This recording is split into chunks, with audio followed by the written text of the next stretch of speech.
Hello everyone, welcome to the show. Thank you all for watching, thank you all for tuning in.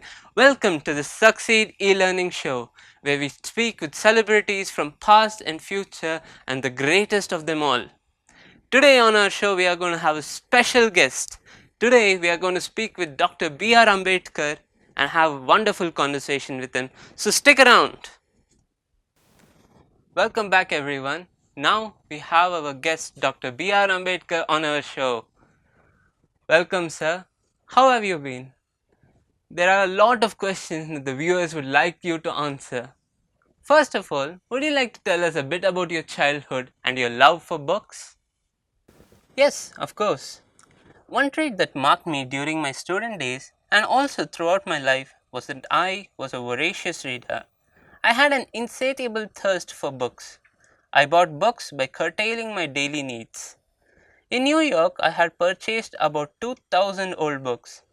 And at the time of the second roundtable conference in London, I had bought so many books that they had to be sent to India in 32 boxes. To the country, you're remembered as the man who authored our constitution. You're also considered as the person who worked hard in order to uplift the backward classes. How did you go about it? What are some of the most important things that influence your decision in making our constitution, sir? While I was in the USA, I was drawn to the 14th Amendment of the Constitution of USA, which gave freedom to black Americans. Immediately, I saw the parallel of the situation for the depressed classes in India. On returning home, I was greatly influenced by the life and work of Mahatma Phule, the votary of the classless society and women's uplift. The need as well as the feasibility of the reform impressed me, and I decided to devote all my time and talent for the amelioration of my unprivileged brethren. To this cause, I started newspapers such as the Mukanayak, Bahishkar Bharata, and Samata, and they instantly became recognized as the authentic voices of the depressed classes. Likewise, the institution set up by me as the Hitakarani Sabha and Independent Labour Party of India became vehicles of change. During the same time, Gandhiji was spurring his epic reform of the Indian society, which included the uplift of depressed classes whom he called Harijans. So I would say these factors influenced me a lot. Baba Saheb got selected to the Bombay Legislative Assembly through the Constitution of India Act 1935. There, through his various works and talents and debates, he got selected as the chairman of the drafting committee. Now, sir, would you like to share a bit of your experience of getting into the Constituent Assembly and also becoming the chairman of the drafting committee?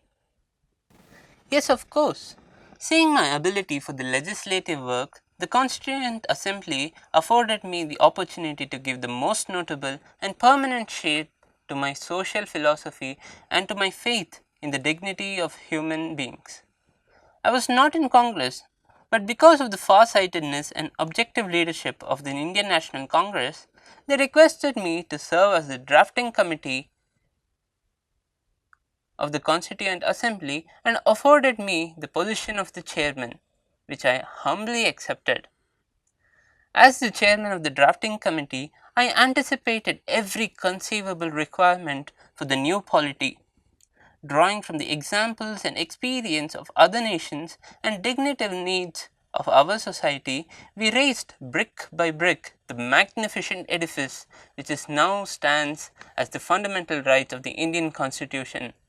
There were of course other luminaries on the committee like Alladi Krishnaswamy Iyer, K. M. Munshi, and N. Gopalswamy Iyengar, who also made vital contributions to the process of constitution making. But people consider me as the pilot of the various provisions of the Constitution. In many instances, I had to explain to the Assembly the meaning and scope of the different provisions of the draft Constitution. I had this amazing gift of unraveling the most complicated legal concepts in a language that the most laymen understood. And also I should add that I was aided in this process by one of the most indefatigable constitutional advisor, B. N. Rao, and we performed this task matchlessly. Sir, What are your thoughts on the constitution and the government and how it has affected free India right now? See, I have a clear perception on the mutuality of the three pillars of the state: the legislature, the executive, and the judiciary. I have realized that the jurisdiction of each should be clear and untrammeled. At the same time, I have a sense of importance for the role of citizens. I have made the following observations. The Constitution is a fundamental document. It is a document which defines the positions and powers of the three organs of the state: the executive, the judiciary, and the legislature. It also defines the powers and executive and the powers of the legislature as against the citizens. In fact, the purpose of the Constitution is not merely to create the organs of the state, but to limit their authority, because if no limitations was imposed upon the authority of the organs, there will be complete tyranny and complete oppression. Jawaharlal Nehru chose you as the first Law Minister of Free India. How did you feel about this position? Were you really excited for this? Yes, it was an honor to serve the role. I believe that the role was given to me in recognition of my skills in the fields of law and legislation, and also to help me achieve my goal of social justice, a vision which I sought to be in the Indian polity. But also, it was to support my campaign against social injustice. Who would have thought that one born in a Mahar family would one day become not only a law minister but also a lawmaker?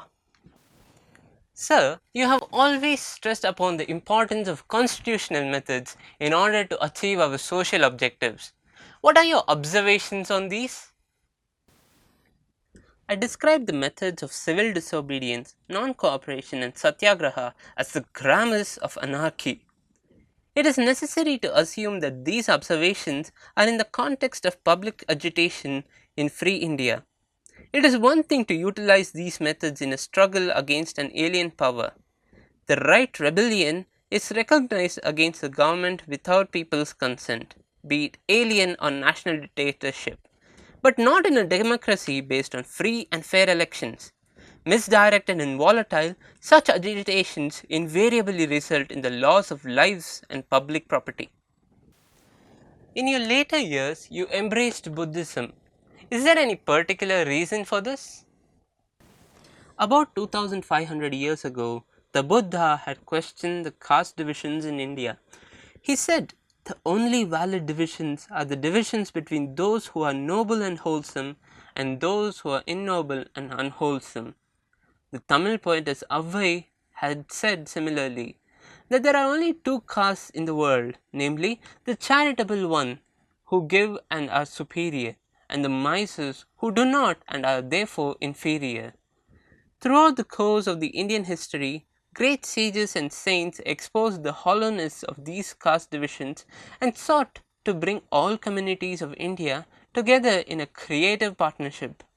But caste, by virtue of its power structure, showed itself to be firmly entrenched, and thus I embraced Buddhism. Thank you so much for your answers, sir. And we have one last question from our viewers. They all ask, what is your message to them right now? Under the policy of divide and rule, the British rulers exaggerated caste distinctions and divided the people of India further to strengthen their hegemony over us. I took it upon myself to repudiate the Indian caste system and to proclaim oneness of the Hindu community. Gandhiji did so by reminding the higher castes of their duty towards the depressed classes. I did the same by reminding them of the inherent rights to equality with the higher and more powerful classes. Gandhiji stressed upon duties, I stressed upon the rights, and together we brought about a veritable revolution in social thought. When Baba Saheb passed away in December 1956, Jawaharlal Nehru made a moving reference in the Lok Sabha, describing Baba Saheb as a symbol of revolt. He said the following: "I have no doubt that, whether we agreed with him or not in many matters, that perseverance, that persistence, and that, if I may use the word, sometimes virulence of his opposition to all this did keep people's mind awake and did not allow them to become complacent about matters which could not be forgotten, and helped in rousing up those groups in our country which had suffered for so long in the past. It is therefore sad that such a prominent champion of the oppressed and depressed in India, and one who took such an important part in our activities, has passed away. I hope you all enjoyed this lesson.